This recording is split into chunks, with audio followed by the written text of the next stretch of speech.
कलिकालानले दग्धान् जीवान् स्त्रातुं समुद्यतः राजचन्द्र सुधा नमस्तस्मै स्मराम्यहम् कल्याणपादपारामां श्रुतगङ्गा हिमाचलं विश्वाम्भोजरविन्देव वन्दे श्रीनाथनन्दनम् अज्ञानतिमिरान्धानां ज्ञानाञ्जनशलाकया चक्षुरुन्मीलितं येन तस्मै श्रीगुरवे नमः। सत्श्रुतने नमस्कार, तारक त्रिपुटीने नमस्कार, અસીમ ઉપકારી આત્માને નમસ્કાર, મહાવિત્રોને નમસ્કાર, મહાવિત્રો સમાન મુરબ્બીઓ મુક્ષોને નમસ્કાર. પરમ કૃપાળુ દેવ પ્રણીત વચનામૃતજી અંતર્ગત ક્રમાંક 5 બોધ વચન.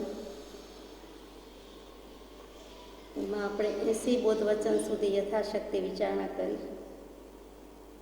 આજે 81મું વચન યથાશક્તિ વિચારી. શરીર ઉપર મમત્વ રાખશો નહીં. શરીર કહેતા જ સમજાઈ જાય છે કે શીર્યતે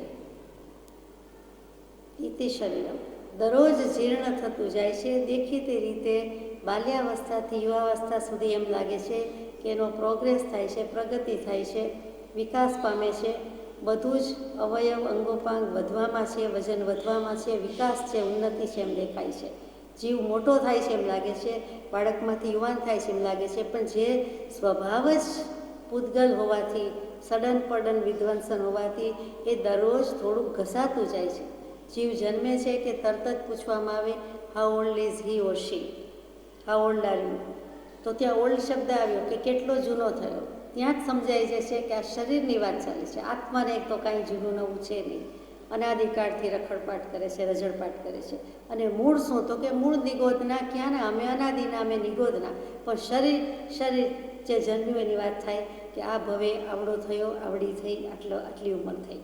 તો એ શીર્યતે જેનો સ્વભાવ છે, જીર્ણ થતું જાય છે, શીર્ણ થતું જાય છે. એના પરથી જ શરીર શબ્દ આવ્યો. તો એવા શરીર ઉપર મમત્વ રાખવા જેવું નથી. મમત્વ રાખશો નહીં એમ સ્પષ્ટ આજ્ઞા આપી દીધી છે કે આ દેહની વાત છે અને હું દેહાદિક શરીર નથી. તો દેહ સ્ત્રી પુત્રાદિક કંઈ પણ મારા નથી. તો એ વખતે શરીર પર મમત્વ ભાવ રાખવાનો હોય નહીં. જો હું દેહાદી શરીર નથી, હું દેહાદી સ્વરૂપ નથી એમ કે એવો ભાવ દૃઢીભૂત થઈ ગયો હોય તો ત્યાં જ સમજાઈ જાય કે તેના પર મોહ કે સંગ ભાવ રાખવાનો નથી. પણ નથી એવી દશા થઈ ત્યાં સુધી કહે છે કે હું દેહાદી સ્વરૂપ નથી, દેહ સ્ત્રી પુત્રાદિ કંઈ પણ મારા નથી, કોઈ પણ મારા નથી, કંઈ પણ મારું નથી. અને પછી શું? તો હું છું શું? તો કે શુદ્ધ ચૈતન્ય અવિનાશી એવો હું આત્મા છું. એમ આત્મભાવના કરતાં રાગ દ્વેષનો ક્ષય થાય. અહીંયા તો શરીર મારું નથી અને શરીર ઉપર મમત્વ રાખશો નહીં. કદાચ હું શરીર રૂપ છું એમ લાગે છે, હું આત્મા શરીર લઈને બેઠો છું એમ લાગે છે, દેહધારી છું, બરોબર છે. પણ સાથે સાથે હોવા છતાંય પોતે એ સ્વરૂપે હોવા છતાં આત્મા જુદો જ છે. એમાં મારા પણ એટલે હું અને મારું એટલે મમત્વ રાખવા જેવું નથી. અહમ હું કોણ? તો એમાં તો બરાબર કે આત્મા પણ દેહધારી હોવાથી દેહ સાથે છે. પણ મમ શું? મમ કહેતા મારું, મારાપણાનો ભાવ, તો એ દેહમાં મમત્વ રાખવા જેવું નથી. દેખીતી રીતે ગમે તેટલું સુંદર લાગે, ગમે તેટલું સારું લાગે, ગમે તેટલું અશાતામય લાગે, પણ દેહ તે દેહ, શરીર તે શરીર, તેમાં મમત્વ રાખવા જેવું નથી. વધારે લાગુ કોને પડે છે? એને ખવડાવવો, પીવડાવવો, નવડાવવો, સાફ રાખવો નથી કરવો પડતો. રાખીએ છીએ, રાખવો પડે છે, પણ વેટ છે. એ મારો નથી, આત્માનો નથી, અત્યારે મારી પાસે સાથે છે, એટલે થોડું ઘણું ઉપર છેલ્લું બાહ્ય દૃષ્ટિએ કરવું પડે છે, પણ એ મારું નથી, મારું માનીને મારે કરવા જેવું નથી, તે દેહમાં મમત્વ રાખવા જેવું નથી. આ રૂટીનમાં વાત થઈ. જ્યારે દેહમાં કંઈક દર્દ વગેરે થાય છે ત્યારે વિશેષ આકરું પડે છે, વિકટ લાગે છે. બોલવું સહેલું છે, સ્વસ્થતા હોય ત્યારે બોલવું સહેલું છે, સાજા સારા હોઈએ ત્યારે કહેવું સહેલું છે, પણ જરાક દર્દ આવે, માંદગી આવે, અશાતા વિજ્ઞાનો ઉદય આવે, એમાં પણ કેટલાક વધારે વેદનાયુક્ત દર્દ આવે ત્યારે જીવને ખ્યાલ આવે છે કે આ મારો સ્વભાવ છે, આ મારો સ્વભાવ નથી. આ જે થાય છે દેહની ઉત્પત્તિ અને રોગ શોક દુઃખ મૃત્યુ, દેહનો સ્વભાવ કે જીવનનો સ્વભાવ દેહ પદમાં જણાય છે. એ કોને થાય છે? દેહને થાય છે, મને થતું નથી. તો એને થાય છે તો એમાં મારે મારાપણું કરવા જેવું નથી. એટલે શરીર તો વેદનાની મૂર્તિ કહી છે.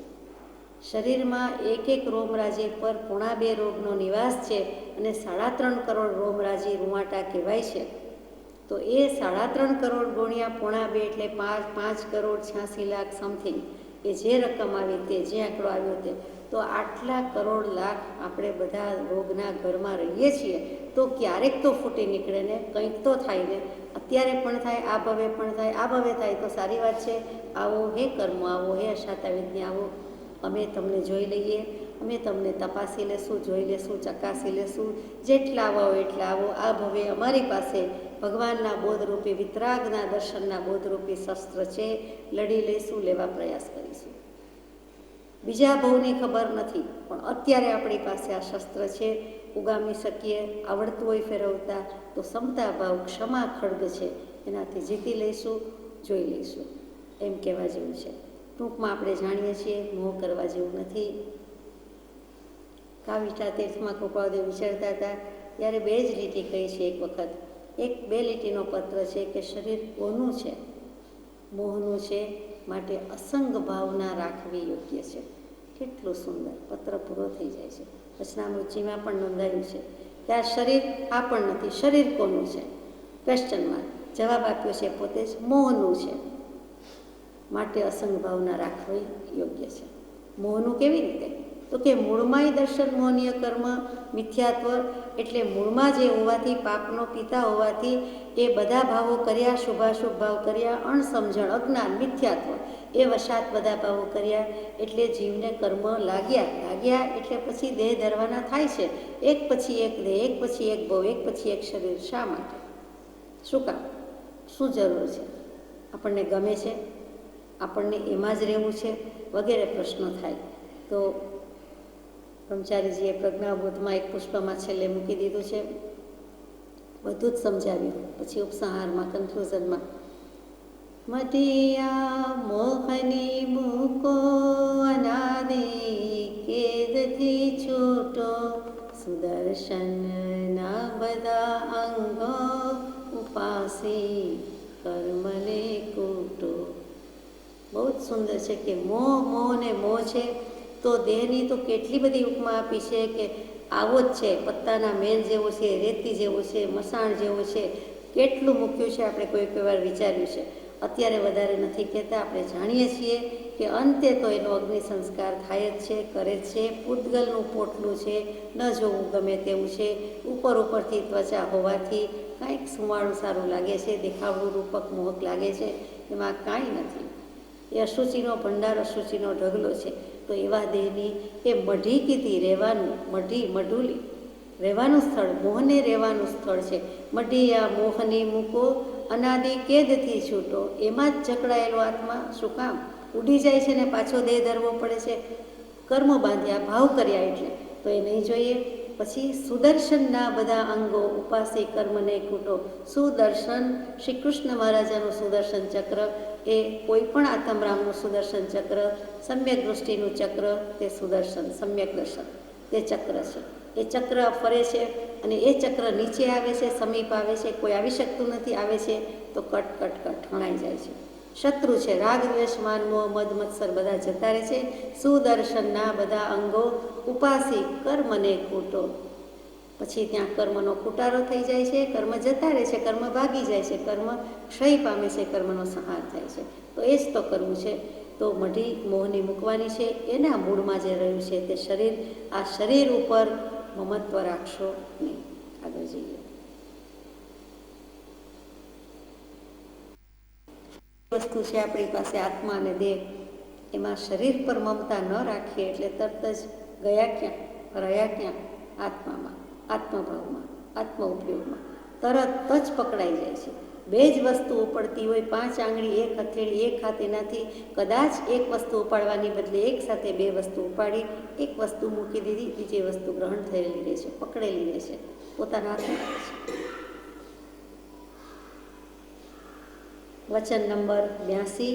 આત્મદશા નિત્ય અચળ છે, તેનો સંશય લાવશો નહીં. હવે દેહની વાત મૂકી દીધી એટલે બીજી વસ્તુની વાત આવી, તે આત્મદશા. તો આત્માની દશા શું છે? આત્માની સ્થિતિ શું છે? તો કે દેહભાવ મૂકે છે, દેહ પર મમત્વ રાખતો નથી, એટલે રહ્યો ક્યાં? પોતાના આત્મા પર આવ્યો. એ તો નિત્ય છે, અચળ છે. દેહની જેમ એને કંઈ નવું નવું ભજવવાનું આવતું નથી. આત્મા દ્રવ્ય નિત્ય છે, પર્યાય પલટાય. દેહરૂપી પર્યાય રૂપી દેહ હવે નહીં હોવાથી એ આત્માથી ને રહે છે. તો એમાં તો રસ છે, એ જ તો કરવાનું છે. તો આત્મદશા નિત્ય છે, અચળ છે. ચડાવી ચડાતી નથી. એ વિભાવ ભાવને ભજીએ તો ભજાય છે, ન ભજવો હોય તો ભજવાની નથી. ન ભજાય થઈ શકે છે. સ્વભાવ તો સ્વભાવમાં જ રહીએ તો વિભાવ દશામાં નથી જતા, પર્યાય દૃષ્ટિ નથી જતા. તો જ્યાં પર્યાય જતા નથી ત્યાં રહે છે શું? તો કે દ્રવ્ય દૃષ્ટિ. અને દ્રવ્ય દૃષ્ટિ રહે છે ત્યારે એના બેકગ્રાઉન્ડમાં, એની પશ્ચાત ભૂમિકામાં દ્રવ્ય દૃષ્ટિ છે, એટલે તે વખતે એને કેટલીક વખતે ઉપયોગમાં રહી જવાનો, આત્માનુભવ થઈ જવાનો પૂરેપૂરો ચાન્સ મળે છે. એ ચાન્સ જ છે, અવસર જ છે. એ નિમિત્ત થયું. એ વખતે એને મૂળીઓ મળી ગયું, શક્તિ મળી ગઈ, બળ મળી ગયું કે પોતે છે, પોતાની દૃષ્ટિ એટલી મલિન નથી, હવે સ્વચ્છ થઈ, સાફ થઈ. તો એ વખતે એને એ ફલકમાં બધું જ દેખાય છે, બધું જ તરે છે, બધું જ શાંત લાગે છે, સમ્યક લાગે છે, જેમ છે તેમ લાગે છે. કેમ કે એના મૂળમાં પોતાનું સ્વરૂપ જેમ છે તેમ લાગે છે. એટલે ત્યાં આત્મદશા નિત્ય છે, અચળ છે. આત્મા અજર અમર અવિનાશી બોલીને સાંભળીને થાકી ગયા, પણ એ અસ્તિત્વનો અને નિત્યત્વનો ભાવ જ કરવા જેવો છે, વેદવા જેવો છે, એ ભૂલવા જેવું નથી. અહીંયા પણ આત્મા છે અને સિદ્ધ દશામાં જશે તો પણ એનું અસ્તિત્વ મીટી ફીટી જવાનું નથી. એ તો છે અને છે જ. એટલે ત્યાં નિત્ય કહી દીધું છે. પછી શું કરવાનું? એમ થતું હોય કે મોક્ષે જઈએ, સિદ્ધશિલા પર જઈએ તો પછી શું? પછી અનંત આનંદ, સુખ, જ્ઞાન, વીર્ય, એની લહેર છે, એનો સાગર છે, એમાં જ રહેવાનું છે. Nothing else to do over there. એમ નથી. પોતાનું nothing but happiness, nothing but knowledge, અને એમાં ને એમાં રહેવાનું ગમે છે. ત્યાં કોઈ કે તમને પિઝા આપે તો ખાવ, તો હા, સિદ્ધશિલા પર મળે. બીજો ફૂડ મળે, બીજો ભાવતું ગુજરાતી થાળી ભાવતી હોય, બધું મળે તો મળે. પણ કેવી રીતે? તો કે એટલે જીભ નથી, એમને મળે ને એનો સ્વાદ લેવાનો છે. સારી વાત છે. કોઈ જીભને એમ થાય કે અહો, ત્યાં પણ આવું મળશે. પછી કાયા નથી, જીભ નથી, ખાવાપણું છે નહીં. અરે એવો ભાવ જ નથી, એવું પ્રયોજન નથી. અહીંયા એમ થાય કે આ બધું ત્યાં ન મળે તો સાથે લઈ જવાનું, સાથે કોઈ ન જાય. પણ એમ કહેવાય કે ત્યાં બધું મળે. પણ જ્યાં કાયા જ નથી, કર્મ નથી, વસ્તુનું કોઈ પ્રયોજન નથી, ત્યાં શું? આનંદ સુખ છે, એમાં માગો તે વસ્તુ છે, પણ કોઈ એવી ઈચ્છા જ નથી. અને વસ્તુ રૂપે અસ્તિત્વ નથી ત્યાં. સાન્તાક્લોઝ જેવી વાત થઈ. કેટલાય બાળકો કેટલાય વર્ષ સુધી વહેમમાં રહે બિચારા, કે એ આવીને ક્રિસમસ ગિફ્ટ મૂકી જાય છે આ ક્રિસમસ ટ્રીમાં. પણ પછી વહેમનો અંચળો તૂટી જાય છે, ફગાવી દે છે કે એ કંઈ કરતા નથી ને આવતા નથી. તો એવી રીતે આપણા આત્મરામમાં જ બધું છે. ભગવાન ઉપરથી આવીને આપણું કાંઈ કરી દેતા નથી, કરી શકે નહીં. તો પછી કરે ક્યાંથી? ઉપરથી આવીને ભગવાન આપણા માટે, આપણા બધા જીવો માટે કાંઈ કરે એ વાતમાં માલ નથી. તો પછી ભજીએ છીએ કેમ? તો કે વંદે તદ્ગુણ લબ્ધએ. આપને જે પ્રાપ્ત થયા છે તે સદ્ગુણો, આત્માના ગુણો, અનંત જ્ઞાન, દર્શન, સુખ, વીર્ય, તે જોઈએ છે. તેની પ્રાપ્તિ માટે આપ નિમિત્ત છો, આપ સહકાર આપી શકો એમ છો. આપની પાછળ ફોલો કરીએ છીએ, એટલે અમારું સાધન છો, નિમિત્ત છો, એની પાછળ જઈએ. પણ જવું તો પોતે પડે છે. આત્મદશા નિત્ય છે, અચળ છે, એવો વિચાર પોતે કરવો પડે છે, ભાવ પોતે કરવો પડે છે, અને પછી પોતે એમાં રહી શકે, સહી શકે છે, તો જાય છે. ટકવું પોતાના હાથમાં છે. દેહ સ્વભાવ, દેહની દશા, દેહનું જે કાંઈ છે તે દેહ દૃષ્ટિ ત્યાં અટકે છે અને તો એ આત્મદૃષ્ટિમાં ટકે છે. જેવો અહીંથી અટક્યો એટલે બીજે ટક્યો. તેમાં તેનો સંશય લાવશો નહીં. આત્મા અજર અમર અવિનાશી છે, એમાં કોઈ દિવસ શંકા લાવશો નહીં. એવી જ રીતે જેવું જીવ સ્વરૂપ, જેવું શુદ્ધ આત્માનું સ્વરૂપ, એવું જ પોતાના આત્માનું સ્વરૂપ છે. આત્મા શુદ્ધ દ્રવ્ય જ છે. એનો પ્રથમ ઉપયોગ શુદ્ધ જ હોય છે. તરત જ હલબલાવે છે, ખળભળાવે છે. બાકી સ્વરૂપ તો મારું શુદ્ધ જ છે અને મારે આ જ કરવાનું છે. જેવું તેનું તેવું જ મારું, અને એવો લક્ષ્ય ક્યારેય ભૂલવા જેવું નથી. એમાં સંશય રાખશો નહીં, એમાં શંકા નથી. ભગવાન જુદો ને હું જુદો થોડા સમય પૂરતો. જ્યાં સુધી એ દશા પ્રગટાવતા નથી ત્યાં સુધી હકીકતમાં બંનેનો સ્વભાવ કે સ્વરૂપ શુદ્ધ જ છે. એમાં કોઈ ભેદ નથી. તું જ મુજ એક, જીનપદ નિજપદ એકતા, ભેદભાવ નહીં કાંઈ, લક્ષ્ય થવાને તેહનો કયા શાસ્ત્ર સુખદાય. એટલા માટે એ લક્ષ્ય કરાવવા માટે સત્શાસ્ત્રોની રચના કરી કે જ્યાંથી વૈરાગ્ય ઉપશમભાવ ઉપજે. ઉપજવાનો તો આત્મામાં છે, નિપજવાનો આત્મામાં છે, પણ નિમિત્ત સત્શ્રુત અને સત્શાસ્ત્ર એ વાંચી, વિચારી, અવધારી અને આત્મામાં જો ભાવ વાસી જાય તો આત્મદશા પ્રગટી જાય છે. અને એ આત્મદશા પ્રગટાવવાના તો આપણો સૌનો પુરુષાર્થ છે. એટલે કૃપાળદેવ જ્યારે લખે કે હું શુદ્ધ, ઉત્કૃષ્ટ, પ્રકૃષ્ટ, શુદ્ધ, અસંગ, નિર્વિકલ્પ સ્વરૂપ છું, એમાં સંશય શું? તો બિલકુલ સાચી વાત છે. એમાં સંશય, શંકા, ભય, વહેમ, સંદેહ હોઈ શકે જ નહીં. હું એ સ્વરૂપ જ છું, આત્મા એ સ્વરૂપે જ છે. જો આત્માની શક્તિ, સામર્થ્યની આપણને પ્રતીતિ ન હોય, તો આ સેલ્ફ નો કોન્ફિડન્સ ન હોય, સેલ્ફમાં કોન્ફિડન્સ ન હોય, તો આત્મા પ્રતીતિ આવે ક્યાંથી? પહેલો તો આત્માનંદ શક્તિનો ધણી, આત્મા વિશ્વાસ હોવો જોઈએ. અનંત ચતુષ્ટયનો સ્વામી હું જ છું, મારા માલિકની જ મારા પર મહેરબાની થશે એમ થવું જોઈએ. વ્યવહારથી પરમ કૃપાળુ પરમાત્મા, વિતરાગ પરમાત્મા તે માલિક છે. તે માલિક સાથેની મોહબત, તે પ્રત્યેનો પરમ પ્રેમ, તે આપણને શુદ્ધાત્મા પ્રત્યેનો પ્રેમ હોવાથી આપણા પર જ લાવે છે, બીજા કોઈ પર લાવતો નથી. એ અનન્ય શરણ જ પકડાવે છે, એ આત્મદશા જ કરાવે છે, એમને બીજું કંઈ જોઈતું નથી. તો આપણે ડાઉટલેસનેસ થવાનું છે, લાવવાનું છે કે સંશય રહિતતા, અવિતથપણું, અસંદિગ્ધપણું, યથાતથ્ય જેમ છે તેમ, અવિતઃ મવિસંધિ, સર્વ દુઃખ પહીણ મગ્ગમ, એમ કરીને ઇત્થમ એ પ્રમાણે ઠિયા જીવા સિજંતી ભુજંતી મુચંતી પરિનિવંતી, સર્વ દુઃખ અંતકરણ. એ પ્રમાણે જીવો સિદ્ધ થાય છે, બુદ્ધ થાય છે, મુક્ત થાય છે, મોક્ષે જાય છે, પરિનિર્વાણને પામે છે અને સર્વ પ્રકારના દુઃખોનો નાશ કરે છે. તે દશાને આપણે જોઈએ છીએ. વચન નંબર 83, કોઈની ગુપ્ત વાત કોઈને કરશો નહીં. દેહની વાત કરી, આત્માની વાત કરી, હવે કોઈની ગુપ્ત વાત આવી. ઇન જનરલ, સામાન્યપણે કોઈ પણ આત્માની કોઈ પણ ગુપ્ત વાત હોય તો કોઈને કરશો નહીં. આમ તો આપણને કોઈ પોતાની ખાનગી વાત કહે, સામાન્યપણે ન કહે. જો ખરેખર ખાનગી હોય તો આપણા સુધી આવી કેવી રીતે? જો ગુપ્ત રાખવાની છે તો આપણા સુધી કેવી રીતે આવે? સેજ વિચારતા થાય કે કાં તો એ વાત એટલી ગુપ્ત ખાનગી નથી, કાં તો એ વ્યક્તિએ માત્ર આપણને કહી નથી, આપણા જેવા ઘણાને કહી છે કે જેથી આપણા સુધી આવ્યું છે. અને માનો કે કોઈએ આપણને વાત કહી, એ કહેનારાના 2 કાન, આપણા 2 કાન, 4 કાન, અને આપણે એક જ વ્યક્તિને કહીએ એટલે એ વાત બહાર પડે જ પડે, ફૂટે જ ફૂટે. એક શ્લોક છે, એનું છેલ્લું ચરણ છે, ષટ્કર્ણો ભેદ્યતે મંત્ર. મંત્ર, ભેદ, છાની વાત, રહસ્ય, મર્મ, સિક્રેટ. અને એ જો 6 કાન જાણે તો એ વાત પ્રગટ જ છે, ગુપ્ત હોઈ શકે જ નહીં. 4 કાન સુધી ગુપ્ત રહી શકે, કહેનારો અને સાંભળનારો. એક જ વ્યક્તિ સમંદર પેટ હોય, વિશાળ હોય, ઉદાર હોય, ગંભીર હોય, રાખી શકે. પણ 4 ઉપર 6 કાન થયા, થર્ડ પાર્ટી આવી, 3માં ત્રેખડ પડે, એ આ જ વાત છે. 3નો આંકડો તો બહુ સારો છે, રત્નત્રયની પ્રાપ્તિ થાય. 3 વંદન, 3 ખમા સમણા, સમ્યક દર્શન, જ્ઞાનચારી, 3 તો બહુ સારી વાત છે, રત્નત્રય જ છે. પણ 3માં ત્રેખડ પડે કહેવાય છે. આ રીતે કહેવાતું હશે કે ત્રીજો આવ્યો, ત્રીજાએ જાણ્યું, એટલે વાત એટલે છાનું હોય જ નહીં. માનો કે આપણી પાસે છાની વાત આવી જ ગઈ છે, કોઈનું રહસ્ય છે, કોઈની ગુપ્ત વાત છે, કહેવા જેવી નથી, તો પરમ કૃપાળુદેવ કહે છે કે કોઈને કરશો નહીં.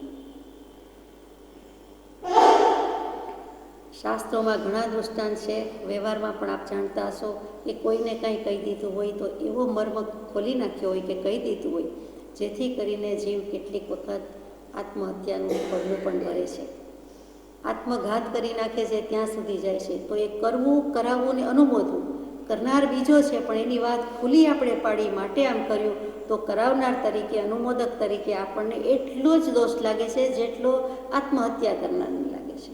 તો આપઘાત કરે છે એ તો દંડાય છે, આપણે દંડાવાનું સાથે. શું કામ? કારણ કે આવી છાની વાત હતી તે ખોલી નાખી, કોઈકને કહી દીધી માટે. તો એ કહેવા જેવું નથી.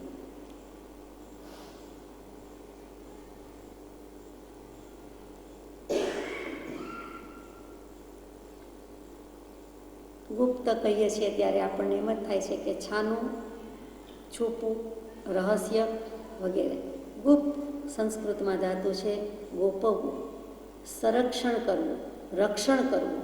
એટલે કે તમે તમારી પાસે આ વાતને સાચવજો, તમારી પાસે રાખી મૂકજો, તમારી જીભરૂપી ડબ્બીમાં, દાબડીમાં રાખી રાખજો, તમારા મનરૂપી ડબ્બામાં રાખી દેજો, પણ બહાર કાઢશો નહીં. ત્યાં ગુપ્ત એટલે રક્ષણ કરજો, આ વાતનું સંરક્ષણ કરજો, આ વાતને પ્રોટેક્ટ કરજો, એટલે કે અંદર રાખી મૂકજો.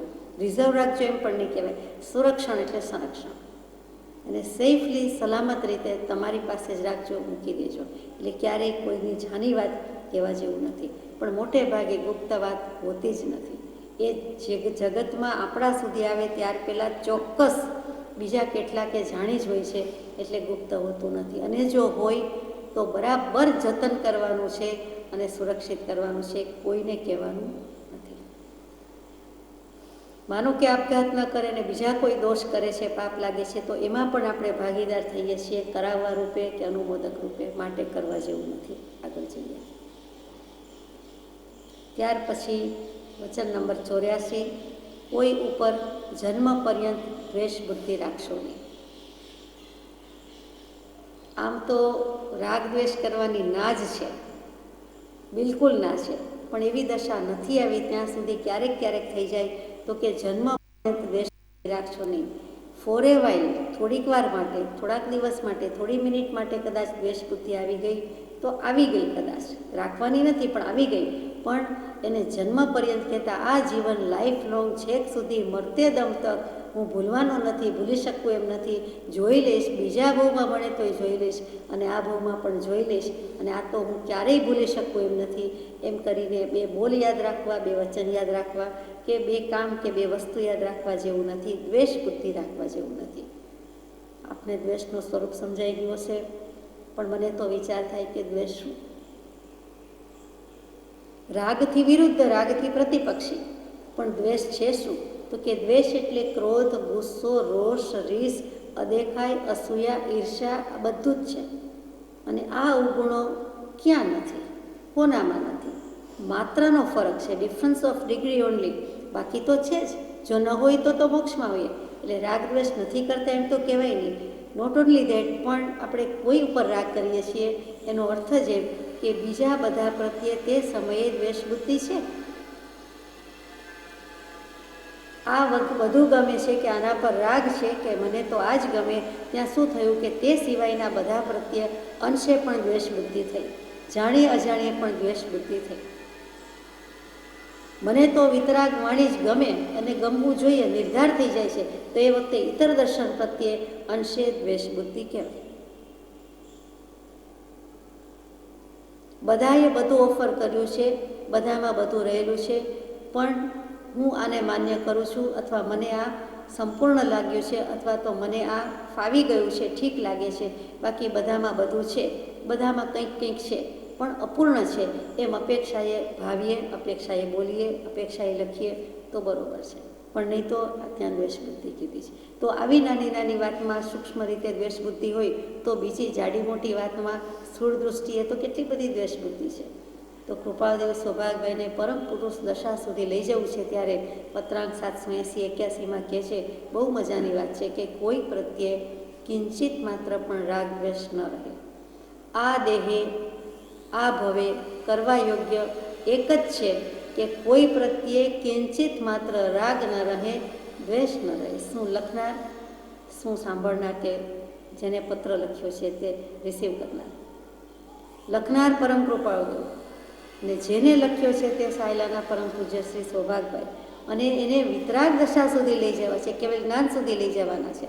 અને છેલ્લા દિવસો છે, છેલ્લી અવસ્થા છે અને આયુષ્ય બહુ થોડું બાકી રહ્યું છે. તો પરમ પુરુષ દશા વર્ણનમાં આખો સુંદર સળંગપત્ર લખીને છેલ્લે જે બોધવચન તો કે કોઈ પ્રત્યે આ ન રહે. એટલું જ નહીં, સર્વત્ર સમદશા વર્તે, કલ્યાણનો એ જ મુખ્ય નિશ્ચય છે. આટલું કલ્યાણ થઈ ગયું, સમ્યક દર્શન થઈ ગયું, બોધ બીજની પ્રાપ્તિ થઈ ગઈ, નિર્વાણ માર્ગની યથાર્થ પ્રતીતિ થઈ ગઈ, તો પછીનો ભેદ કેમ ખુલતો નથી? અને પછી લખી દીધું કે સર્વત્ર સમદશા વર્તે. સર્વત્ર કહેતા સર્વ સ્થળે, સર્વ સમયે. સર્વત્ર એટલે સર્વ સ્થળે સમજાય છે, પણ સર્વ સમયે એટલે કોઈ પણ સમય એવો ન હોજો કે મને રાગ હોય કે દ્વેષ હોય. એટલે કેવું માગે લીધું છે? નિરંતર વિતરાગતા, નિરંતર ઉદાસીનતા, પરમ ઉદાસીનતા, પરમ વિતરાગતા. ધન્ય છે તે પુરુષોને, અને તે જ કરવાની વાત બધે આવે છે. તો દ્વેષ બુદ્ધિમાં આપણને મોટે પાયે કહીએ છીએ તે રાગ દ્વેષ, એ તો ખરા જ. બધા અવગુણનો સરવાળો દ્વેષ, તે તો બરોબર. રાગ દ્વેષ વિશે શાસ્ત્રોમાં 50-60 શબ્દો મુકાયા છે. તો ત્યાં આપણને જે અવિદ્યા, અસ્મિતા, રાગ, અભિનિવેશ, ક્લેશ, કર્મબંધના બધા કારણ, એ બધાને ત્યાં દ્વેષમાં લઈ લીધેલા છે. અને એ સ્થૂળ દૃષ્ટિએ જોઈએ તો જ્યાં ઈર્ષ્યા દેખાય, જેલસીનો ભાવ છે, અસૂયાનો ભાવ છે, ત્યાં જ આપણે મૂંઝાઈ જઈએ છીએ, પડી જઈએ છીએ. પહેલી દૃષ્ટિમાંથી આગળ જઈ શકતા નથી. 8 યોગ દૃષ્ટિની સચ્ચાઈમાં પહેલી દૃષ્ટિમાં જ્યારે ખેદ નામનો દોષ દૂર થાય છે, ત્યારે અદ્વેષ નામનો ગુણ પ્રગટે છે. એટલે કે ખેદ કયો કે દ્વેષ નામનો દોષ જાય છે, ત્યારે આપણને અદ્વેષ, હવે અમને અદેખાય ઈર્ષાનો અભાવ છે, હવે અમને દ્વેષ બુદ્ધિનો થોડોક પણ અભાવ છે, માત્રા ઓછી થઈ ગઈ છે, એવો ગુણ પ્રગટે છે.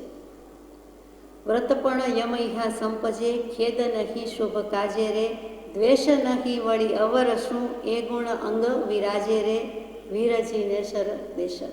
પહેલી જ દૃષ્ટિમાં યશો વિજયજી મહારાજે મૂક્યું. અને એ 8 યોગ દૃષ્ટિની સજ્જાઈ આત્મદશામાં થર્મોમીટર છે, અને ત્યાં મિત્રા દૃષ્ટિ નામ મૂક્યું છે.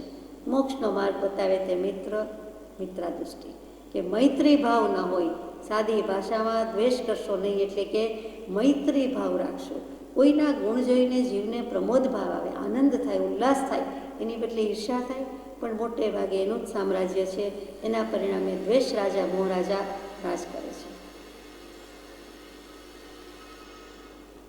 એટલે માનો કે થયું તો આ જીવન રાખવા જેવું નથી. ફ્રેન્ડ સર્કલમાં પણ થઈ જાય, નાના હોઈએ ત્યારે વધારે થાય, મોટા થઈ ગયા બિઝનેસમાં જુદી રીતે દ્વેષ બુદ્ધિ આવે, કટ થ્રોટ કોમ્પિટિશન હોઈને આવે, અને નાના હોઈએ ત્યારે તો કે ફ્રેન્ડ સર્કલમાં ભાઈ હોય કે બહેન હોય તો કંઈક દ્વેષ બુદ્ધિ આવે, ત્યારે આની સાથે તો બોલવું જ નહીં, આની સાથે તો કરવું જ નહીં, છેડો ફાડી નાખે, બધું બરાબર. એક્સ્ટ્રીમ ફિલિંગ્સ, હાર્ડ ફિલિંગ્સ કોઈ ફિલ્ડમાં ક્યાંય કોઈ જીવે રાખવા યોગ્ય નથી.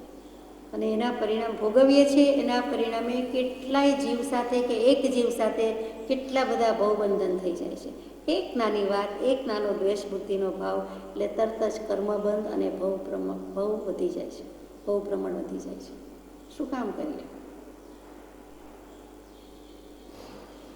વચન નંબર 85, કોઈને કાંઈ દ્વેષથી કહેવાય જવાય તો પશ્ચાતાપ ઘણો કરજો અને ક્ષમાપના માગજો, પછીથી તેમ કરશો નહીં. માનો કે દ્વેષ બુદ્ધિ છે અને કહેવાય પણ ગયું, વિતરાગ નથી થયા તો કહેવાય પણ જાય છે, તો પશ્ચાતાપ ઘણો કરજો. પશ્ચાત અને તાપ કહેતા જ પછી થતો તાપ. તે વખતે તો ગુસ્સો આવ્યો, રીસ આવી, દ્વેષ આવ્યો, એ તાપ હતો જ. હવે સંતાપ થાય છે, હવે મને તાપ લાગે છે કે અરે બળું છું, દાજું છું, મને એ ભાવ ભૂલાતો નથી, અને હું મૂંઝાઉં છું, દિલગીર છું. દિલગીરી બતાવી પણ કેવી રીતે, દર્શાવી તો જોઈએ જ. તો પછી હવે હું પશ્ચાતાપ કરું છું, અને પછી ભગવાન પાસે ક્ષમાપના બોલીએ છીએ. પણ જે જીવ સાથે દ્વેષ બુદ્ધિ થઈ જાય તેની પાસે સોરી કહેતા અચકાવવું ન જોઈએ. બને તો રૂબરૂ, નહીં તો ફોન પર, નહીં તો પત્રથી, નહીં તો હવે તો ઈમેલથી, પણ ગમે તે રીતે સોરી કહીને છૂટી જવું જોઈએ. માત્ર કહી દીધે છૂટી જવાતું નથી, માત્ર તત્સમય પૂરતું છૂટાતું નથી. ક્ષમાપના પણ માગવાની છે અને ક્ષમાપના માગીને તરત જ લખી દીધું, પછીથી તેમ કરશો નહીં. આજે કર્યું, અભિફોગ, ક્ષમાપના થઈ ગઈ, દિલગીરી થઈ ગઈ, પાછી નેક્સ્ટ મોમેન્ટ, નેક્સ્ટ પ્રસંગ, નેક્સ્ટ અવરથી શરૂ થાય નવું ખાતું શરૂ કરવા જેવું નથી. એક વખત ક્ષમાપના માગી તો એ વખતે જ આવે કે હોય ભવિષ્ય કી પ્રતિજ્ઞા આત્માર્થે કરીએ ખામના. જ્યારે આપણે ક્ષમાપનાના પદ ગાઈએ છીએ, બોલીએ છીએ, ત્યારે આ જ ભાવ છે કે હું આત્માર્થે ખમાવું છું. ખમત ખામણા છે, ખમાવું છું અને તમે પણ મને ખમાવજો, એટલે કે ખમજો. ખમત અને ખામના બંને ભાવ આવી ગયું. ક્ષમા માગું છું અને મને ક્ષમા આપજો. જુઓ, ઘણીવાર જીવો ક્ષમા તો માગી લે છે, પણ આપણે ક્ષમા આપી શકવા સમર્થ હોતા નથી. ક્ષમા માગવી અઘરું કામ છે, પણ ક્ષમા આપવી એથી વધારે દોયલું કામ છે. વિચારી જુઓ, કોઈ તો સોરી કહી દે, એક વેંત નમે તો બીજો હાથ નમે એમ કહેવાય છે, અને આપણા ભાવ કુણા કોમળ થઈ જાય છે કે એણે સોરી કહ્યું તો આપણે પણ કહીએ ના મારી ભૂલ હતી, મારો દોષ હતો, I should not have done this, said this વગેરે. પણ ખરેખર શું હોય છે તો કે મનથી ક્ષમા આપી શકાતી નથી. ઉપરથી એકે માગી એટલે બીજો કહી દે છે. ઘણીવાર માગનાર પણ નિર્દોષ નિર્મળ નથી, એ પણ મનમાં તો બધો અંટસ ભાવ રાખે છે, બહારથી સોરી કહી દે છે, તો તે ચાલે નહીં. તો તેને તે પોસાય તો કરે. આપણા પાસેથી તો ક્ષમા છે, આપણી પાસે ક્ષમાનું હથિયાર છે તો વાપરવું જ જોઈએ. આપણી પાસે છરી ચપ્પુ છે તો આપણે સદુપયોગ કરીએ છીએ. તો પછી આપણી પાસે ક્ષમાનું શસ્ત્ર હોય, ખડગ હોય, તલવાર હોય તો પછી વાપરે જ છૂટકો છે. શું કામ ન વાપરીએ? આપણને વાપરતા આવડતું હોય, આપણને ટ્રાયલ આવડી ગઈ હોય, આપણે એક્સપર્ટ થઈ ગયા હોય તો આપણે વાપરવું જ જોઈએ.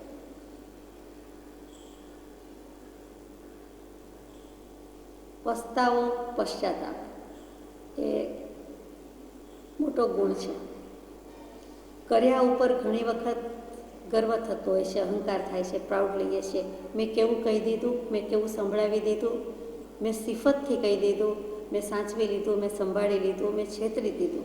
અને પછી પશ્ચાતાપ થાય, તે મનોમન થાય એ પણ સારી વાત છે, પણ મનોમન થયા પછી વ્યક્તિને ફેસ કરીને એક્સપ્રેસ કરી દેવું, અભિવ્યક્ત કરી દેવું એ બહુ મોટી વાત છે.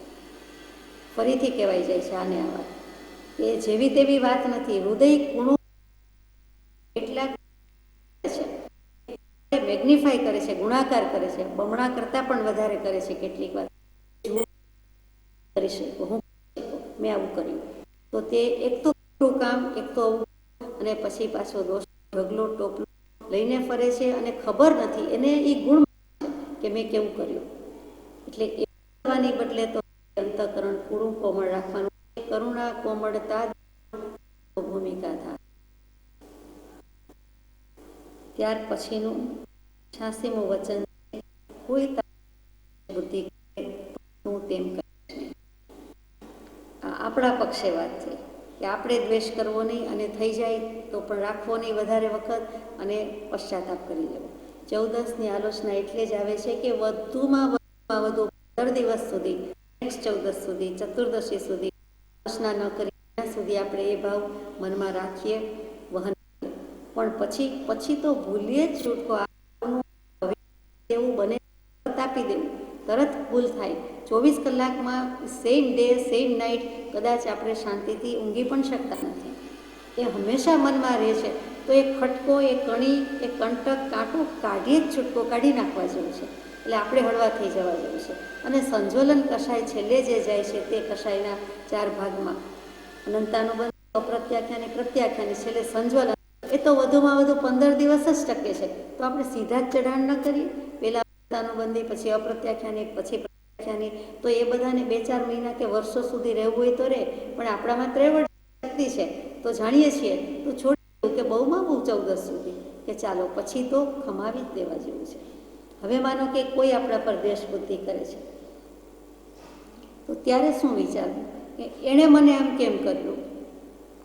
ઘૃણા આવે છે, તિરસ્કાર આવે છે, નફરત આવે છે કે એ મને કેમ આમ કરે? હું સાચી છું, હું સાચો છું, નિર્દોષને દંડે છે. અથવા તો મેં ભલે કર્યું પણ એણે આવું કરાય, કે જે સામા ઉપર આપણે પ્રક્ષેપ કરીએ છીએ, આક્ષેપ કરીએ છીએ, આઘાત પહોંચાડીએ છીએ, એ કરવા જેવું નથી. એ જ્યારે કરે ત્યારે એમ સમજવું એની પાસે સમજણનું ક્ષમાનું હથિયાર નથી. તો એ કાપે કેવી રીતે? એની પાસે ફ્રૂટ સમારવાનું સાધન નથી. વાપરે કેવી રીતે? સમારે કેવી રીતે? આપ કહેશો સીધે સીધું મોઢે ખાઈએ, દલીલ તો થાય તો થાય. તો દાંત છે એ છરીનું કામ કરે છે, એનાથી સમારે છે, કાપે છે, સુધારે છે. તો અહીંયા આપણી પાસે આ ફ્રૂટ સમારવાની છરી રૂપી જે કેવું છે તે ક્ષમા વગેરે, સમજણ વગેરે, બોધ વગેરે હોવાથી આપણે વાપરી લઈએ છીએ, આપણે સમારી લઈએ છીએ, આપણે સુધારી લઈએ છીએ. એ તો કરે, એના કર્મ એને નચાવે છે, એના કર્મ એને નડે છે. એ કર્મને અડી ગયો, કર્મ એને અડી ગયા, ટચ થઈ ગયા, એનો ઉદય આવ્યો તો એણે કર્યું. અને મારા કર્મનો પણ કોઈ ઉદય હશે કે એણે મારા પર કર્યો. વાય મી એમ થાય, દુનિયા આખીમાં હું જ દુઃખી, મને જ કરે. વાય મી અને વાય મી ઓનલી. ત્યારે વિચારવા જેવું છે કે એ તો કરે, દ્વેષ બુદ્ધિ રાખે, પણ મારે કરાય, મારે ન કરાય. આપણે સારા ઘરના, આપણે સજ્જન, આપણે સન્નારી, આપણે જેન્ટલમેન, જેન્ટલ લેડી, શું કહેવાય? આપણે મુમુક્ષુ, આપણે શ્રાવક, શ્રાવિકા, આપણે દરરોજ દેરાસર જઈએ, પૂજા કરીએ, દર્શન કરીએ, ઉપવાસ કરીએ, જૈન ધર્મ પાળીએ, ક્રોધ ન કરવો, માન ન કરવો, માયા ન કરવી, લોભ ન કરવી, રાગદ્વેષ ન કરવા, આવું શીખનારા આપણને આવું થાય તો આપણને આ છાજે નહીં, આપણને શોભે નહીં. એટલે એ વખતે આપણે એને એના કર્મનો ઉદય છે માનીને શાંતિ રાખવા જેવું છે, ક્ષમા રાખવા જેવું છે. વાકા બુરા ન માનીએ કહા લેને વો જાય, જૈસી જાપે વસ્તુ હે વૈસી દે દિખલાઈ. એને વસ્તુનું સ્વરૂપ સમજાયું નથી તો એ બોલે, વર્તે, કરે, આચરે, માને. અને વળી મારા પૂર્વકર્મનો પૂર્વભાવમાં મેં કાંઈ સળી પરાક્રમ કર્યું હશે તો કરે, પણ અત્યારે આ ભાવમાં, વર્તમાન ક્ષણમાં, વર્તમાન સમયમાં મારે મને આત્મા જ છે અને સમદૃષ્ટિ રાખવાની છે, કેળવવાની છે. આપણને પરમ કૃપાદેવનો બોધ છે, વિતરાગનો બોધ છે, તો એ ભલેને કરે, એમાં મને શું, મારે શું. એટલે એની દયા ખાવા જેવી છે કે એની પાસે તો વસ્તુ નથી, ક્ષમાની છરી નથી, ખડગ નથી, તલવાર નથી, તો ક્યાંથી આવે? મારી પાસે આ બધું છે, મારે કરવા જેવું. ઘણીવાર આત્મસિદ્ધિજીની પૂજામાં ગાય છે, જગત જીવ હે કર્માધીના, અચરીજ કછુઅન લીના, આપ સ્વભાવ મેરે અબધુ, સદા મગન મેં રહેના. એ અબધું કોણ? આત્મા. હે આત્મા, આનંદનજી મહારાજે લખ્યું છે કે જગતવાસી જીવ તો કર્મને અધીન થઈને વર્તે, એમાં નવાઈ નથી, એમાં અચરીજ નથી, અચરજ નથી. પણ તમે પોતે આત્મા છો તો વસ્તુ ધર્મ યાદ કરો. થોડા વખત પહેલાં જ આવ્યો, વસ્તુ ધર્મ યાદ કરો. વસ્તુ ધર્મને વિસ્મરણ કરીશ નહીં. હું આત્મા છું, આત્માનો ધર્મ શું છે, મારે આવું કરાય. તો એ યાદ કરીને એમાં રહેવા જેવું છે અને ક્ષમા જ રાખવા જેવું છે, દ્વેષ બુદ્ધિ રાખવા જેવું નથી. તો ક્ષમા ન રહી શકે તો કમસે કમ ઘૃણા, નફરત, તિરસ્કાર, ધિક્કાર તો રાખવા જેવા જ નથી. ઈર્ષા, અદેખાઈ, અસૂયા, એ બધા ભાવો મને શોભે નહીં. એ બધું જ મોહનું જ સ્વરૂપ છે. રાગમાં જ દ્વેષ આવી જાય છે. રાગ દ્વેષ જુદા હોવા છતાં વિતરાગ કહીએ છીએ ત્યારે રાગનો ક્ષય કર્યો છે એમ કહેતા તરત જ મોહ, દ્વેષ બધું જ આવી જાય છે, એનો પણ ક્ષય કર્યો છે. તો દ્વેષ રાગમાં આવી જ જાય છે, તો મારે એ પણ કરવા યોગ્ય નથી. આટલું થઈ જાય તો શું થાય છે? 87મું વચન, ધ્યાન જેમ બને તેમ ત્વરાથી કરજે. હવે જો તું રાગ ન કરે, દ્વેષ ન કરે, તો પછી દેહ દૃષ્ટિ ન રાખે, આત્મામાં જ આવે. એટલે આત્મધ્યાનની વાત આવી કે આત્મધ્યાન, ધ્યાન શબ્દ છે અહીંયા. ધ્યાન જેમ બને તેમ ત્વરાથી કરજે. મને આનો સમય નથી રાગ કરવાનો, દ્વેષ કરવાનો. મારે સામાયિક પ્રતિક્રમણ, પૂજા, ભક્તિ, વાંચન, સ્વાધ્યાય બધું બહુ છે. મારે ધર્મ ધ્યાન આરાધવાનું છે. વેદાંતવાદી એમ કહે કે શ્રવણ, મનન, નિધિધ્યાસન, એ પ્રકારે આત્મા સાંભળવો, આત્મા મનન કરવો, આત્માની શ્રુતિ કરવી, આત્માને નિધિધ્યાસવો, ધ્યાવવો, તો એ વેદની શ્રુતિ થઈ. એ બરોબર છે, પણ ધર્મ ધ્યાનના 16 ભેદ ભગવાને સમજાવ્યા. 4 ભેદ, 4 લક્ષણ, 4 આલંબન, 4 અનુપ્રેક્ષા. તો એ 16 ભેદમાંથી કોઈક ભેદ તો મને યાદ રહે તો હું કંઈ ધર્મ આરાધું તો ધર્મ ધ્યાન કરું. ધર્મ ધ્યાન કરતાં કરતાં મને આત્મધ્યાનની સ્પર્શના જરૂર થઈ જશે. ધર્મ ધ્યાનમાંથી સહજ સ્વાભાવિક રીતે એ ધર્મ ધ્યાનમાંથી આત્મધ્યાનમાં હું જવાનો જ છું. ધર્મ ધ્યાન કહેતાં ઉપયોગ સમ્યક સ્થિર થઈ જશે તો આત્મધ્યાન છે. તે સમયે આત્મ અનુભવ છે અને એ ધારા થોડો વખત વધુ ચાલે તો એ આત્મધ્યાન છે. અહીંયા કૃપાદેવ ત્વરાથી કરવાની જ વાત મૂકે. જે કરવું હોય તે શુભસ્ય શીઘ્ર, શીઘ્ર, ત્વરા, ઉતાવળે, જલ્દી. જલ્દી શબ્દ તો ભાગ્યે જ લખે, ત્વરા. એમાં કંઈક રહસ્ય હશે, કોઈક વખત વાત. 88 વચન, કોઈએ કૃતજ્ઞતા કરી હોય તે પણ સમદૃષ્ટિએ જુઓ. કૃતજ્ઞ અને કૃતજ્ઞ આ બોલવા, સાંભળવામાં, ગાવામાં ભૂલ થઈ જાય. કૃતજ્ઞ, કૃતજ્ઞ, કોઈએ આપણું કંઈ કર્યું છે એને જાણવું. એટલે કોઈએ કાંઈ સારું કર્યું છે તો કૃતજ્ઞ કરેલા ઉપર કરનારને આપણે જાણવી કે ચલો આ ભાઈએ કે આ બહેને કે આ વ્યક્તિએ મારું આટલું સારું કર્યું છે અથવા મારું આટલું કામ કર્યું છે, ઉપકાર કર્યો છે, તો એને જાણવો એટલે ખરા અર્થમાં જાણવું કે એનો ઉપકાર વાળવો એ કૃતજ્ઞ. અને કૃતજ્ઞ એટલે જ્ઞ, હન એટલે હણી નાખવો, નાશ કરવો. એટલે કોઈએ મારું કાંઈ કર્યું છે, ઉપકાર છે, તો એનો હું નાશ કરી નાખું, એનો બદલો લઉં, એને હણી નાખું. ઉપકાર ઉપર બદલો કેવી રીતે લેવાય? તો કે ઉપકાર ઉપર અપકાર કરું જેથી બદલો જુદી રીતે વાળું, રિવેન્જફુલ થાવ, તો એ ત્યાં કરવા જેવું નથી. બને તો કૃતજ્ઞતા કરવી, કૃતજ્ઞ થવું, પણ રિવેન્જ લેવો, બદલો લેવો એ તો કરાય જ નહીં. અને આ તો સારા કામ હતા તો એમાં બદલો વાળવાનો હોય, બદલો લેવો અર્થ બદલાઈ જાય છે. તો હું એનો કઈ રીતે બદલો વાળી શકું એમ થવું જોઈએ. એની બદલે કે હું અપકાર કરું અને બદલો લઉં. ખાય તેનું ખોદે એમ આપણે સાંભળ્યું છે કે જેણે કર્યું હોય એનું જ ખરાબ બોલે, એનું જ ખરાબ કરે, એનું જ ખરાબ આચરે, તો એ રીતે કરવા જેવું નથી. કૃતજ્ઞતા આપણને લાગે કે નહીં, પણ પુરાણોમાં, શાસ્ત્રોમાં બધી જ જગ્યાએ બહુ મોટો દોષ કીધો છે, બહુ મોટો અપરાધ કીધો છે, મહાપાપ કીધો છે. ઉપકારને ઓળવી જવો, ભૂલી જવો, ઉલ્લંઘી જવો અને વળી એના પર અપકાર કરવો એ કૃતજ્ઞતા જેવો એકે મોટો દોષ નથી. એક વિશ્વાસઘાત અને કૃતજ્ઞતા, આ 2-3 દોષની વાત તો બહુ જ આવ્યા કરે શાસ્ત્રોમાં. જીનાગમમાં તો આવે એ ઠીક છે, પણ રામાયણ, મહાભારતથી માંડીને જે કોઈ પુરાણો છે, શાસ્ત્રો છે, એમાં પણ એટલી જ આવે. એક જગ્યાએ લખ્યું છે કે બ્રહ્મ હત્યા એટલે બ્રાહ્મણની હત્યા કરનારને જે દોષ લાગે, સુરાપાન, મદિરાપાન કરનારને જે દોષ લાગે, મોટી ભયંકર ચોરી કરનારને જે દોષ લાગે અને વ્રતનો ભંગ કરનારને જે દોષ લાગે, એના માટે શાસ્ત્રોમાં પ્રાયશ્ચિત મૂક્યું છે, કહ્યું છે, પરંતુ કૃતજ્ઞતા માટે તો કોઈ પ્રાયશ્ચિત કહ્યું નથી. હાથ ધોઈ નાખ્યા છે, ડેશ કરીને મૂકી દેવું છે કે કૃતજ્ઞતા જેવો એકે મહાપાપ કે દોષ નથી. એટલે એવા 2-3 દોષ છે, કૃતજ્ઞતા, વિશ્વાસઘાત, 2 મુખ્ય છે. કે જો કે એક સિક્કાની 2 બાજુ લાગે છે. તો કૃતજ્ઞતા માટે કહીએ તેટલું થોડું છે. એમાં એક વખત મહાભારતની વાત હશે કે કદાચ બીજા કોઈ જગ્યાએ વાત હશે. એક શ્લોક આવે છે, શોકમ મા કુરુ કુક્કુર સત્વેશમ અહમ અધમ ઇતિ મુધા સાધો કષ્ટાદપી કષ્ટતરમ દૃષ્ટવા શ્વાન કૃતજ્ઞ નામાનમ. ફરીથી એક કૂતરો અને એને એક વખત અફસોસ થાય છે, અપરાધ ભાવ થાય છે કે કેટલાય જીવોને મેં રેસી નાખ્યા, મારી નાખ્યા, મોઢામાં મૂકી દીધા. માંસાહારી છે, શાકાહાર ચાલે પણ માંસાહાર પણ કરે. પછી ઘણા પ્રાણીમાં હું અધમ છું, એક વખત એવો ભાવ સ્પર્શી જાય છે. સત્પુરુષ છે બાજુમાં, એને કહે છે તો પછી હું અધમ છું, મેં આવું બધું બહુ કર્યું. તે સત્પુરુષ કહે છે તું એવો શોક કરીશ નહીં, હે કુક્કુર એટલે કે હે કૂતરા, તું આવો શોક નહીં કર કે હું અધમ છું. કારણ કે તારાથી પણ વિશેષ કષ્ટ આપનાર, બીજા લોકોને ફાડી ખાનાર, કષ્ટ આપનાર, દુઃખ આપનાર એવા છે, મનુષ્યો પણ એવા છે, કેટલાક જીવો પણ છે તિર્યંચ ગતિના, તારી જ્ઞાતિના, પણ કેટલાક મનુષ્યો અમારા જેવા પણ છે કે જે આવું કરે છે. એમ સત્પુરુષ કહે છે કે માનવો પણ આવું કરે છે. અને ત્યાં કહી દે છે કે કૃતજ્ઞ નામના કૂતરા પણ છે. એટલે ત્યાં કૃતજ્ઞતાને, કૃતજ્ઞ જે હોય છે તેને આવો શબ્દ પ્રયોજી દીધો.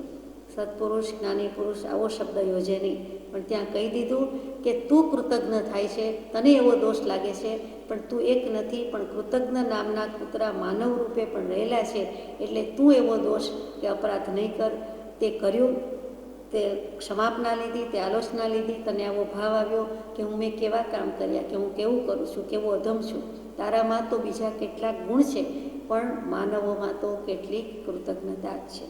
અને કૃપાળુદેવ જેવા કૃપાળુદેવે થોડા વખત પહેલાં જ્યારે લખ્યું હોય, થોડા વર્ષો પહેલાં, અને એમના વ્યવસાયની શરૂઆત પછી મને તો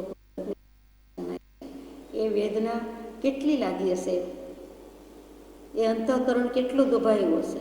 વારંવાર હોવું જોઈએ કે જેથી કરીને પાને ચડ્યું છે, નહીંતર એ પુરુષ લખે તેવા નહોતા.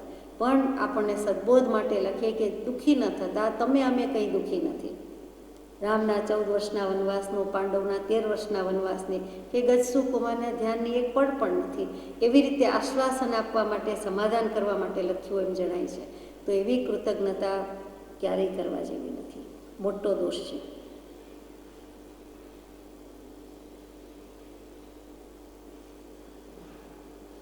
કોઈએ કૃતજ્ઞતા કરી હોય, આપણે તો કરવાની વાત જ નથી, કોઈએ કૃતજ્ઞતા કરી હોય તેને પણ સમદૃષ્ટિએ જુઓ. એટલે આટલો કૃતજ્ઞ હોય, તેને કૃપાળુદેવે કરી બતાવ્યું છે, તેને પણ સમદૃષ્ટિએ જુઓ. સામા થવાનું નથી, સામી દૃષ્ટિએ નહીં જુઓ, વિરુદ્ધ પ્રતિકૂળ દૃષ્ટિથી નહીં જુઓ. સામા ન થાવ, સમ અને સામા, સમદૃષ્ટિએ જુઓ. હું આત્મા, એ આત્મા છે. એની પાસે સમજબોધ નથી તો બોલે કરે વર્તે, પણ મારે તો ક્ષમા જ રાખવાની છે. એ જીવ નવા ન બાંધે, એ બાંધે એનું દુઃખ છે. સમદૃષ્ટિ તો છે જ કૃપાળુને, પણ એ જીવ નવા ન બાંધે એની વેદના છે કે અરે જ્યાંથી છૂટવાનો માર્ગ મળે ત્યાં જીવ આવીને બાંધે, ગંડાય. આપણે સમદૃષ્ટિ ન રાખી શકીએ તો કમસે કમ સામા થવા જેવું તો નથી જ. મોટે ભાગે કૃતજ્ઞની સામે થઈ જાય. એક વખત ખબર પડે કે આ જીવ કૃતજ્ઞ નીવડ્યો તો એની સામે થવાનું લગભગ જીવને થઈ જાય છે, અને એ કરવા જેવું નથી. ત્યાં એટલું થઈ શકે તો એણે સમદૃષ્ટિ રાખવાનો પ્રયાસ કર્યો કહેવાય, અને પછી જો એવું રાખી શકે તો સમદૃષ્ટિ રાખી. વચન નંબર 89, અન્યને ઉપદેશ આપવાનો લક્ષ્ય છે, તે કરતાં નિજ ધર્મમાં વધારે લક્ષ્ય કરવું.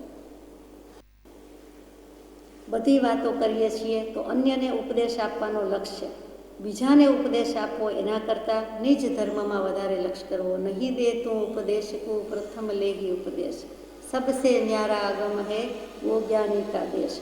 તો સ્વદેશમાં જવાનું છે તો ઉપદેશ આપવાનો નથી. સ્વદેશમાં જવા માટે આદેશ શું છે તે રાખવાનો છે, તે લેવાનો છે. સત્પુરુષની આજ્ઞા, તે આદેશ, અને તે આદેશના અવલંબને આપણે સ્વદેશ એટલે કે નિજ ધર્મમાં પહોંચી જવાનું છે, આત્મધર્મમાં પહોંચી જવાનું છે. આ દોષ, બીજાના દોષ, એ દૃષ્ટિ કરવા જેવી નથી. અન્યને કંઈક કહેવા જેવું પણ નથી કે તમે આટલું કરો તો સારું, તમે આટલું આમ કરો તો સારું. એ ઉપદેશ છે. એ ઉપદેશ આપવો એના કરતાં મને શું યોગ્ય છે, મારા આત્માનું કલ્યાણ કેમ થાય, મારો ધર્મ સંભાળીને રહું છું કે કેમ, મારું સ્વરૂપ મારી પાસે છે એને સંભાળું છું કે કેમ, તો કે નિજ ધર્મ ઉપર વધારે લક્ષ્ય આપવો. મોટે ભાગે જીવોને સેજ કંઈક આપણે વાંચ્યું, જાણ્યું, સાંભળ્યું એટલે તરત એમ થઈ જાય કે બીજાને બતાવીએ, બીજાને કહીએ કે આ વાંચો તો સારું, આ સાંભળો તો સારું, અહીંયા સત્સંગ કરો તો સારું, આટલું મોઢે કરો તો સારું, આટલું યાદ રાખો તો સારું, આટલી ભક્તિ કરું તો સારું, આ ભગવાનને પગે લાગો તો સારું, આ ભગવાન ઊંચા છે, સારા છે, અમારા છે, સર્વોત્કૃષ્ટ છે. કંઈક શરણું બીજાને પકડાઈ જાય એવી આપણને ભાવના કે સદબુદ્ધિ રહેતી જ હોય છે. તો તે પણ અન્યને ઉપદેશ આપવા બરાબર છે. તો આપણે ઉપદેશ આપવામાં કહીએ તે બરાબર છે. ઘરના છે અને આપણી એક દ્રષ્ટિ હોય કે જેમ સારું ભાવતું ભોજન મળે અને આપણે કહીએ કે તું પણ ખા, તને પણ ભાવશે, તમે પણ લો, એ જુદી વાત છે. એવા આશયથી કરીએ જુદી વાત છે. પણ તેનું જ સારું કરવામાં મંડી પડીએ કે તે કેમ કલ્યાણ કરે, તેને કેમ ઉપદેશ લાગી, એના કરતાં પોતાનો નિજ ધર્મ, પોતાનું કેટલું થયું, પોતાના સ્વભાવ, પોતાના સ્વરૂપ સંભાળવા જેવું વધારે છે. પોતે પોતાનું ધ્યાન રાખવા જેવું છે, બીજાનું કરવા જેવું નથી, એમ સ્પષ્ટ સમજાય છે. વધારે લક્ષ્ય ત્યાં આપવા જેવું છે. વચન નંબર 90, કથન કરતાં મથન ઉપર વધારે લક્ષ્ય આપવું. એક પછી એક સમ્યક પ્રકારે ડાયા ડમરા થઈને બેસવાની આજ્ઞા છે, કે સીધા સાદા થઈને બેઠા રહેવું, કાંઈ કરવું નથી. કૃપાળુદેવ એક પછી એક એવી વાત મૂકે છે. હવે ઉપદેશની વાત પછી કથન કરતાં મથન પર વધારે લક્ષ્ય આપવું. કથન સત્પુરુષનું કથન હોય કે જ્ઞાની પુરુષનું કથન હોય, અથવા તો આપણે કાંઈ કોઈને કહેતા હોય તે કથન હોય, એ કહેવા કરતાં સત્પુરુષે કીધેલું કથન એના ઉપર મથન એટલે વિચારને વલોવવું, કાંઈ પણ વલોવવું તે મથન છે. મંથન શબ્દ આવ્યો, એનાથી સમુદ્ર મંથન આવ્યું, મનોમંથન શબ્દ આવ્યા, એ આ મત છે કે એને વલોવી નાખવું, વિચારને વલોવી નાખવું. દહીં વલોવતા આવડે છે પણ પછી છાશ વલોવતા આવડે છે, પણ અહીંયા જો વિચારને વલોવણું કરે તો કે બરાબર એને ઉત્કટ ઉહાપો થાય, મનોમંથન થાય અને એના ઉપર વધારે લક્ષ આપવું. એટલે કે મહેનત મૂકો, પોતાનામાં મૂકો, પોતાના વિચારમાં મૂકો, ગળમથલ કરો, પોતાનામાં કરો, મંથન અનુભવો, પોતાનું કરો કે હું આત્મા, હું આત્મા શું, મન શું, બે જુદા છે. વિચાર કોને કહેવાય? વિચાર કર, વિચાર તો પામ, એવા આશીર્વાદ છે કૃપાળુદેવના. તો હું વિચાર કરું છું કે કેમ? તો હું વિચાર કરું તો પામું જ, અને કેવા વિચાર કરવાના છે? તો વિચારનું વલોણું કરી નાખે, વલોણું પણ કરે અને વલોવવું પણ કરે. તો એ કથન કરતાં મથન પર વધારે લક્ષ આપવા જેવું છે. ટૂંકમાં મહેનત કે પુરુષાર્થ કરવાની વાત આવી કે જો ઈચ્છો પરમાર્થ તો કરો સત્ય પુરુષાર્થ. 91મું વચન છે, વીરના માર્ગમાં સંશય કરશો નહીં. કૃપાળુદેવે હવે પોતાની વાત બધી લખીને છેલ્લે હવે આટલું કહી દીધું કે વીરના માર્ગમાં, મહાવીરના માર્ગમાં સંશય કરશો નહીં. તમને મારી વાત કદાચ ગળે ઉતરતી ન લાગે, કૃપાળુદેવ વતી આપણે કહીએ છીએ, અત્યારે કહેવાની રજા લઈએ છીએ, પણ કૃપાળુદેવ કહે છે મહાવીરના અનુયાયી છો, મહાવીર સ્વામીની ખબર છે, મહાવીર સ્વામીનું ચરિત્ર વાંચ્યું છે, તો મહાવીર સ્વામીનો ધર્મ છે, મહાવીર સ્વામી માં માનો છો, તો મહાવીર સ્વામીમાં માનતા હોય તો મહાવીર સ્વામીમાં માનો, પણ વીરના વચનને સંશય લાવશો નહીં, એમાં સંશય કરશો નહીં, એમાં ડાઉટ લાવશો નહીં, કોઈ પણ વસ્તુની શંકા કરશો નહીં. મહાવીર સ્વામી સંપૂર્ણ પરિપૂર્ણ જ્ઞાની હતા, એ પ્રતીતિ છે તો એમ રાખો, એનો માર્ગ છે, એનું જ્ઞાન છે, એનું વચન છે કે જ્ઞાન, જ્ઞાન અને જ્ઞાન છે, એ તત્વ જ છે. તુમ પ્રણીત તત્વમાં શંકાશીલ ન થાવું. તમારા કહેલા રસ્તામાં અહોરાત્ર રહું, પણ હું તત્વની એક પડ પણ શંકા ન કરું, ક્ષમાપનામાં બોલાવે છે. અને પ્રસંગ પડીએ નિમિત્ત આવી આપણે કોઈને કોઈ રીતે ડગી જતા હોઈએ છીએ અને શંકા અથવા તો આશંકા અથવા કુશંકા કરતા હોઈએ છીએ. કર્મના સિદ્ધાંતની આટલી પ્રતીતિ હોવા છતાં જ્યારે પ્રસંગ પડે છે ત્યારે કર્મ ભૂલી જઈએ છીએ અને કંઈક બીજા વાતમાં આવી જઈએ છીએ, બીજી વાત વર્ણન વિચારણા કરીએ છીએ, લંબાણથી કરીએ છીએ, સવિગત કરીએ છીએ. તો એ પુરાણ કરીએ છીએ, કર્મનો ક્યાં ગયો,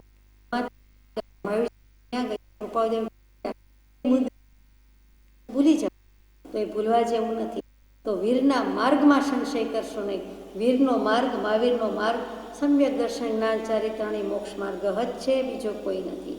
એક હોય ત્રણ કાળમાં પરમારથનો પંથ. જ્યાંથી ત્યાંથી જીવને મોક્ષે લઈ જવો છે, એને એના જ સમ્યક દર્શન, જ્ઞાન, ચારિત્ર છે એનું ભાન કરાવવું છે, બીજેથી નથી આવતા. પ્રતિમાજીમાં આકાન બીજેથી આવતા નથી. પથ્થર હોય છે, શિલા હોય છે, એ શિલ્પીની કળા છે, એમાંથી આંખ કાન કચરો કાઢી નાખે છે, કાપી નાખે છે, બધા ઇક્વિપમેન્ટ, ઇન્સ્ટ્રુમેન્ટ છે, આવડત છે, અને પછી આંખ કાન વગેરે બની જાય છે. તો એ જ રીતે આપણી પાસે બાકી કંઈ સમ્યક દર્શન, જ્ઞાન, ચારિત્ર આવવાના નથી, છે પણ નહીં, આપણી પાસે જ રહેલા છે. દર્શન, જ્ઞાન, ચારિત્ર તો અત્યારે પણ છે, પછી જરાક મિથ્યામાંથી સમ્યક કરી નાખીએ એટલે સમ્યક દર્શન, જ્ઞાન, ચારિત્ર થઈ જાય છે. અનંતકાળથી નથી કર્યું એટલે એટલો થાક લાગ્યો છે, અઘરું હશે પણ અનંતકાળથી મહેનત પણ કરી છે તો થાકેલા છીએ, હવે અનંતકાળનો થાક ઉતરી જાય એવું સ્વભાવ, ભાન અને સમ્યક દર્શન જોઈએ છે. માટે વીરનો માર્ગ, મોક્ષનો માર્ગ તો એક જ છે, એમાં સંશય કરવો નથી. ઋષભદેવ ભગવાનના આટલા લાંબા આયુષ્ય હોય, આટલી લાંબી દેહમાન, કાયા વગેરે હોય, આવું હોતું હશે, મહાવિદ્ય ક્ષેત્ર હોતું હશે, ખરેખર 15 કર્મભૂમિ હોય, ખરેખર 8 જ કર્મ હોય, બધું બરાબર છે, એમાં કાંઈ નિર્મેક નથી. આપણને સમજાય કે ન સમજાય, ગળે ઉતરે કે ન ઉતરે, કોઈ વિકલ્પ નહીં કરતા, કોઈ સંશય શંકા નહીં કરતા. મોક્ષનો માર્ગ યથા તથ્ય આમ જ છે, એક નિર્વિવાદ છે. પૂર્વે કંઈક આચર્યું હશે જેથી આપણને સર્વજ્ઞ પ્રણિત તત્વની, સર્વજ્ઞના ધર્મની આટલી શ્રદ્ધા થાય છે. એણે જે કીધું છે તે સત્ય છે, કેમ કે કેવલ જ્ઞાનથી બધું જાણ્યું છે, જોયું છે. આત્માનું સ્વરૂપ જેમ જોયું, જાણ્યું છે તેમ છે.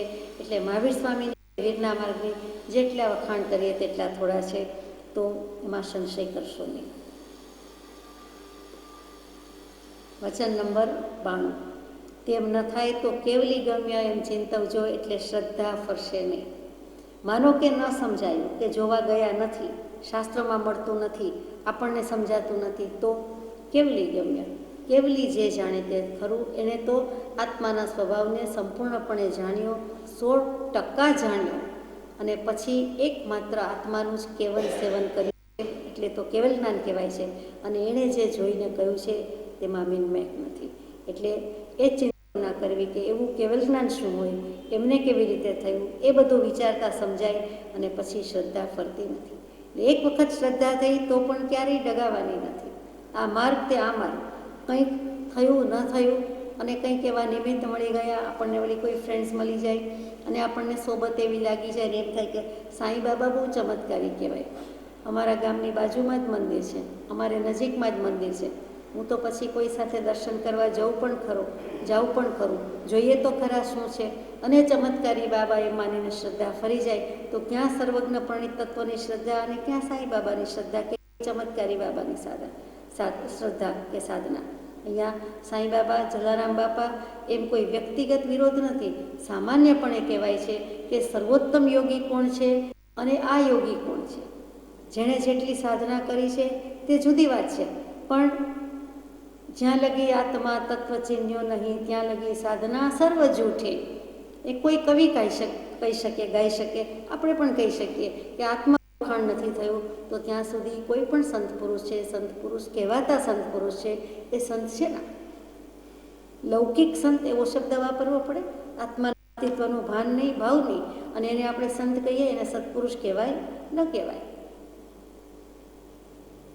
ચમત્કાર તો ઘણા કરી બતાવ્યા, જાદુ મંતર, છુમંતર તો ઘણાને આવડે, તો એથી કંઈ એ માણસ થઈ ગયા, મહાપુરુષ થઈ ગયા, મહાત્મા થયા એમ છે નહીં.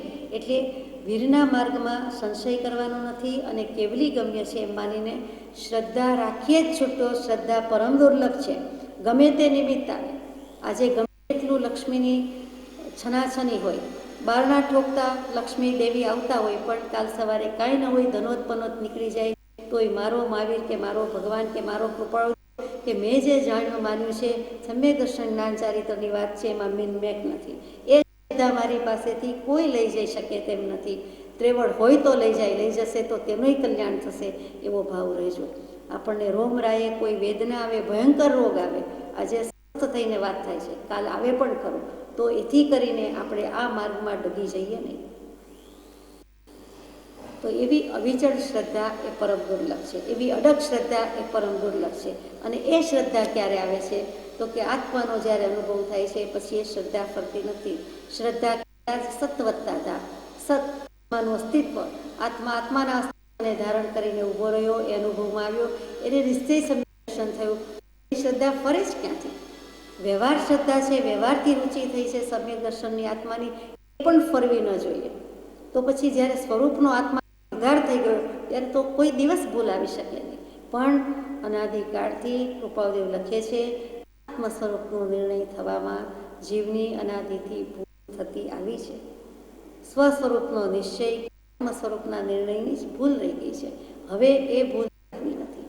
આટલા સત્શ્રદ્ધા થાય તેવા સાધન છે, સત્પુરુષ છે, એના વચનામૃત છે, એની મુદ્રા છે, તો હવે આપણને શ્રદ્ધામાં ફેર ન પડે. વચન નંબર 93. બાહ્ય કરણી કરતાં અભ્યંતર કરણી ઉપર વધારે લક્ષ આપવું.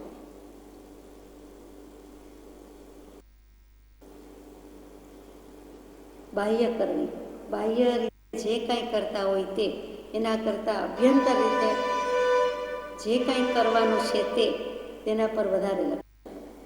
બાહ્ય રીતે ખબર છે શું પ્રવર્તન કરવાનું છે, ઉઠ્યા ત્યારથી કે મોં સાફ કરવું, શરીર સાફ કરવું, શરીરના જે કંઈ સૂચિકર્મ છે એ પતાવીએ છીએ, શૌચ વગેરે પતાવીએ છીએ, કંઈક ફ્રેશ થઈએ છીએ, ભૂખ્યા હોઈએ, રાત્રે ભોજન ત્યાગ હોય તો 12 કલાકનો ઉપવાસ હોય છે, ફાસ્ટ કરીએ છીએ, ઉપવાસને બ્રેક કરી નાખવાનું, એવું બધું કરીએ છીએ. પછી ભણીએ છીએ, શિક્ષણ લઈએ છીએ, આજીવિકાનો પ્રયાસ કરીએ છીએ, વ્યવસાય, નોકરી વગેરે કરીએ છીએ, કુટુંબ વગેરે હોય તો તેની સાથે કરીએ. બધું બાહ્ય કરણી થઈ. એના કરતાં અભ્યંતર કરણી એટલે આત્માના માટે મેં શું કર્યું તે વધારે મેં કોઈ આત્માનું હિત સમજાય એવી ક્રિયા કરી, સામાયિક પ્રત્યે કર્યા, પૂજા કરી, વિધિ વિધાન કર્યા, શાસ્ત્ર વાંચ્યા, સત્સંગ કર્યો, ભક્તિ કરી, અથવા મેં કંઈક મારો વિચાર આ આત્મા થોડા વખત પછી દેહ છોડી દેશે, ક્યાં જશે, શું કરશે, અત્યારે બધું છે તે કોના આધાર છે એવો કંઈ વિચાર કર્યો તો એ લક્ષ આપવા જેવું છે આત્મ સ્વરૂપ. So